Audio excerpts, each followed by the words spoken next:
সাবধান, বিয়ে করার আগে না জানার কারণে অধিকাংশ ছেলেমেয়েরা যে এই বদভ্যাসে জড়িয়ে পড়ে, সেই বদভ্যাসটার কথা স্কুল, কলেজ, ভার্সিটিতে সাধারণত বলা হয় না।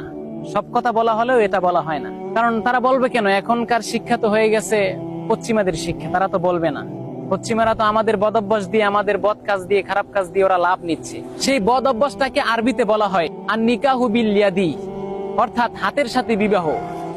ইংলিশে বলা হয় মাস্টারবেশন, আর আমরা শুদ্ধ বাংলা যেটা বলি সেটা হলো হস্তমৈথুন। হাদিসের ভিতরে রাসূল করিম সাল্লাল্লাহু আলাইহি ওয়াসাল্লাম এটাকে হারাম বলেছেন, আর এটার শাস্তি তো খুব ভয়ঙ্কর।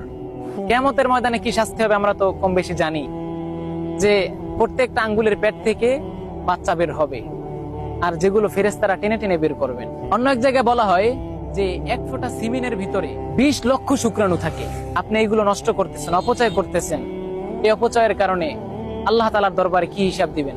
হিসাব না দিতে পারলে আপনার জন্য ভয়ঙ্কর শাস্তি তো আছেই। এ তো গেল মৃত্যুর পরের কথা। আপনার দুনিয়ায় কি হবে?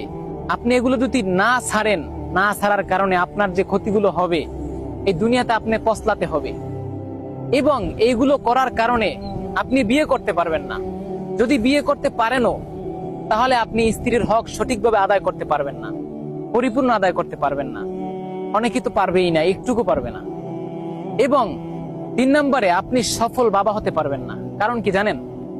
আপনি যে শুক্রাণুগুলো নষ্ট করেছেন, একটা বীর্যের ভিতরে কোটি কোটি শুক্রাণু থাকে, যে শুক্রাণুগুলো আপনি নষ্ট করেছেন, শেষ করে দিয়েছেন। তাহলে ওইটা দিয়ে আপনি কিভাবে বাচ্চা দিবেন? কিভাবে আপনি বাবা হবেন? এছাড়াও আরো অসংখ্য ক্ষতি আছে। শারীরিক ক্ষতির অভাব নাই এগুলো করলে। মানসিক টেনশন, শারীরিক টেনশন, পেশাবের সময় ক্ষতি। আর মেয়েদের যে ক্ষতিটা হবে, প্রথমত ক্ষতিটা হবে বিয়ের পরে স্বামী সন্দেহ করবে যে হয়তোবা তুমি অন্য কোনো পুরুষের সাথে রাত কাটিয়েছো, অথবা অন্য কোনো পুরুষের সাথে তুমি জেনা করেছো। এছাড়া মেয়েদের লুচ হয়ে যাবে, যেটার কারণে স্বামী অসন্তুষ্ট হবে, স্বামী তাকে চাইবে না, তালাক হবে, বিচ্ছেদ হবে, আরো অশান্তি। সে অশান্তির অভাব নাই। প্রত্যেকটা স্তরে স্তরে মেয়েদের অশান্তি আছে, এটা করার কারণে হবে। আরেকটা কথা, আমাদের বাংলাদেশে ধরেন বিবাহের নিয়ম হলো 18 বছর মেয়ের, আর ছেলেদের 21-22 বছর। এইটার কারণে কিন্তু আমাদের জেনার হার বাড়ছে, এটা করার হার বাড়ছে। আর দেখেন কেন বাড়ছে এইটা? আর এখানে অন্য অন্য রাষ্ট্রে কি বিবাহের হার আমাদের মতো? বিবাহের নিয়ম কি আমাদের মতো? না।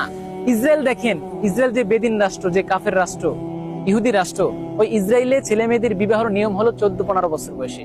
অর্থাৎ তারা যে কোনো সময় বিয়ে করতে পারে, যার কারণে তাদের এই ক্ষতিটা হয় না। তাহলে বাংলাদেশে কেন এত দেরিতে বিয়ের আইন?